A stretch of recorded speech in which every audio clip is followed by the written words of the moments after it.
Welcome back to another video. Today we're taking a look at a lot of interesting Nintendo Switch, JRPG, and just news in general. So let's go ahead and get right into it. And we're starting off with Xenoblade Chronicles 3 update version 2.1.0 is out now for all of my Xenoblade Chronicles and Xenoblade Chronicles 3 Future Redeemed fans. You guys know that I'm always going to take any opportunity to talk about Xenoblade Chronicles 3 that I can on this channel. So let's go ahead and jump right into the new patch that was recently released. Now we have some additional functionality added in. We have the amiibo functionality with Pyra and Mythra amiibo. By scanning the amiibo in the system to amiibo menu screen, you'll be able to use the following special clothing items. Pyra amiibo will give you the Aegis Sword Pyra, limited to the Sword Fighter, and the Mythra amiibo will give you the Aegis Sword Mythra, limited to the Sword Fighter as well. Now, a Nopon NPC, Mibomi, has appeared at the Lin Noir camp of the Forness region, and I probably said that wrong.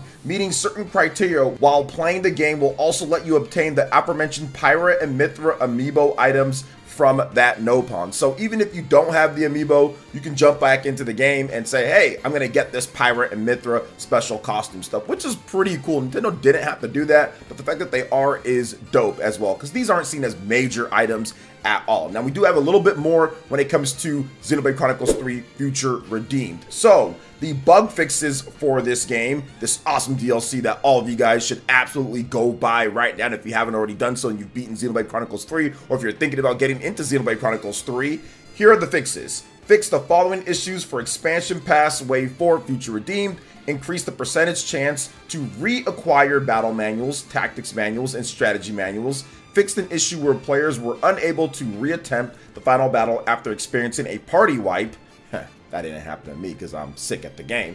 And then fixed an issue where some players were unable to complete Chapter 2 quest, Pursue Glimmer, who's thought to have headed northwest. Now, all players on the Nintendo Switch can download the new update right now at this point, and I'm very happy that Nintendo has continued to update things. Although nothing major, it still shows that, hey, we're thinking about it, we're adding some content, we're fixing some stuff up, just in case there's some issues that people have, as more and more people have purchased Xenoblade Chronicles 3 and have gotten into Future Redeemed. Now, Xenoblade's one of those games, it's not going to be a huge, massive seller in the first year or second year or anything like that, although Xenoblade Chronicles 3 did really well at the launch, but I think over time, people are going to play these games as more of the word of mouth spreads and people catch up on the Xenoblade series. This is the most popular that Monolith Soft has ever been in its 20-year history plus of the company's formation all those decades ago. So the fact that people are finally starting to get onto their games and play their titles. People are starting with Xenoblade Chronicles. I've had so many, literally thousands of people say, yo, this is my first time playing Xenoblade. I'm just getting into Definitive Edition. I'm gonna get that, then 2, then 3, then Future Redeemed, and so many more people are getting into it. It's becoming more of that underground kind of cult hit that people know about, but more and more people are finally starting to kind of buy in. So I do feel that Xenoblade is gonna be around in terms of the popularity and the cult status of it for a long time. So 2, 3, 4 years from now, people are gonna talk about Xenoblade Chronicles 3 and Future Redeemed and what happened in those games, just like people still talk about Xenoblade Chronicles 1 Definitive Edition, which came out 3+ years ago at this point, with the original game coming out obviously all the way back in 2010 on the Wii, and of course Xenoblade Chronicles 2, which came out back in 2017, over 5 years ago now at this point. So Xenoblade is alive and strong, and I expect a lot of you guys who haven't got into Xenoblade to get into it now at this point. So if you want to check out more about Xenoblade, you can check out my channel right here. I've got a lot of cool content about what Xenoblade game you should start with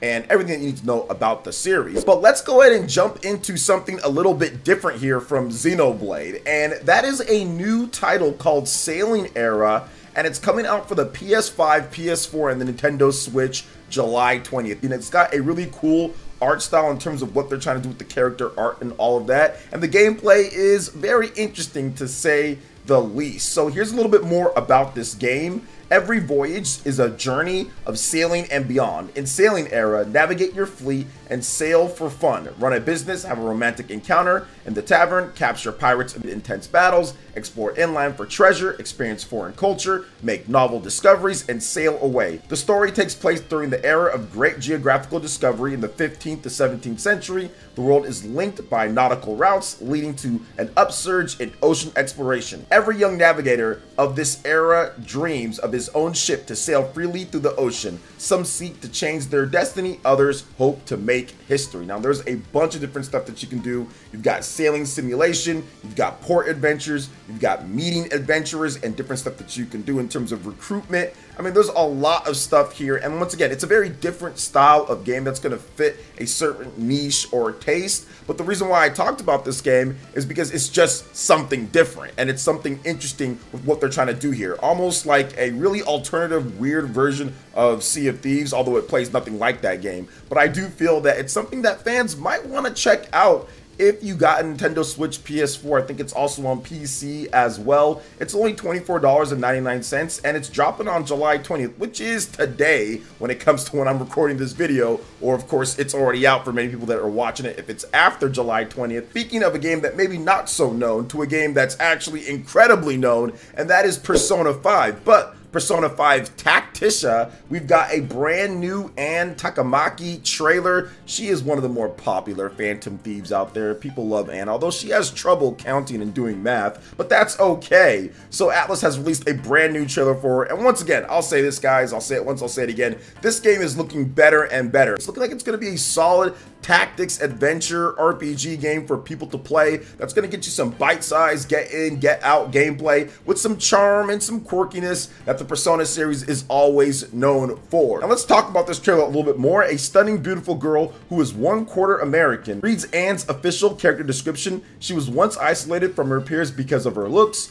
When her best friend and sole confidant was in a bind, Anne sacrificed herself to protect her. After spending some time with Joker and the others, she resolves to take a stand against corrupt adults, thus awakening as a Persona user joining the Phantom Thieves of Hearts. She possesses a remarkable strength of will that allows her to defy evildoers, as well as the compassion to help those in distress. Having lived abroad, she excels in English, but struggles just as much as Ryuji in other subjects. Her persona is Carmen. So once again, Persona 5 Tacticia is due out for the PS5, Xbox Series, PS4, Xbox One, Switch, PC via Steam on November 7th worldwide. It's also available on Xbox Game Pass as well. And I'm telling you guys, people still kind of give Atlus some crap for certain stuff like no Persona 3 Reload on the Switch or whatever the case is. But I'm telling you, if this was 10 years ago or something like that, this would have been like a PS Vita exclusive or something, right? When it could have probably did better on all the consoles and everything like that. They would have done something silly. This would have been some type of PSP Go downloadable only exclusive that you can download one time during the Persona Q Dancing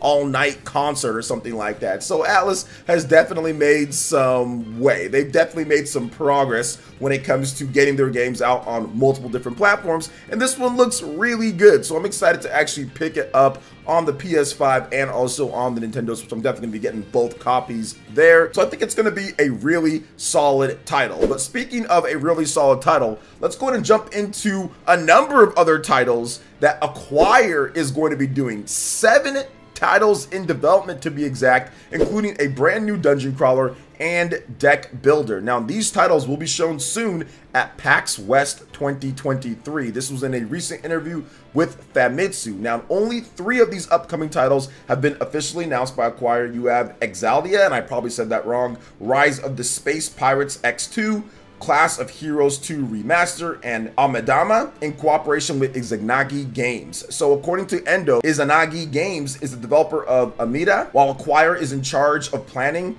Endo described it as a, quote, somewhat unusual arrangement, but stressed that its development resources were at capacity. Ooh, interesting there. Now, one of Acquire's unannounced titles is a dungeon crawler, which Endo describes as a cute but quite difficult. It tells the story of a girl, an ancient weapon, who awakens in a dungeon. Now, there are Now you guys are checking out some of the first artwork of this unannounced or unnamed dungeon crawler. Now another new title incorporates elements of card game-esque deck building. Internal beta testing is already underway and the reception has been positive. While it was initially planned to be a digital-only game, Acquire is considering a Japan-only physical release. Depending on how much it sells, the company may consider doing a physical release overseas. Now, and here is a look at the new deck builder game or deck builder elements. So it looks like it's going to be like a RPG with some card building stuff, maybe even like a Baten Kaitos type of game as well, which that has some deck building card based gameplay, but you see the characters on screen like a typical turn-based RPG with some cool elements like that thrown in there, which that'd be pretty cool if they do something like that. I'm down for titles that do that. Now, a new title in cooperation with Aniplex was also recently teased. According to Endo, more information will be announced this winter. Aniplex, they were the ones who did, I think, Demon Slayer, that game as well, the recent one. So Acquire plans to exhibit Exaldia, Rise of the Space Pirates X2, and another new title at PAX West 2023, which will run from September 1st to the 4th at the Seattle Convention Center in Seattle, Washington. The company also plans to share various information around Tokyo Game Show 2023, which will run from September 21st to September 24th at the Makuhari Messe in Chiba, Japan, including the new title featuring deck builder elements. So it looks like Acquire has a lot of stuff on the docket here, a lot of different games that they're working on, and these AA type of games, indie slash titles, are some of the games that really help bridge from the big games over, or maybe you find your next big hidden gem with these type of games. So I'm looking forward to seeing what Acquire has for us. But speaking of looking forward to things, well, if you're a Gundam fan, you might not be, because Gundam Evolution will end service on November 29th, and I have a PSA for a lot of these live service games because this one is just wild. Now, free-to-play multiplayer first-person shooter Gundam Evolution, which was literally just released, will end service on November 29th, developer Bandai Namco Online announced. Now, Gundam Evolution first launched for the PC via Steam on September 21st, 2022. That's last year, as of the time that I'm recording this video, followed by PS5, Xbox Series, PlayStation 4, and Xbox One on November 30th, 2022. It hasn't even been a year yet. Not even a single year of the game's release on major platforms, and they're saying, done.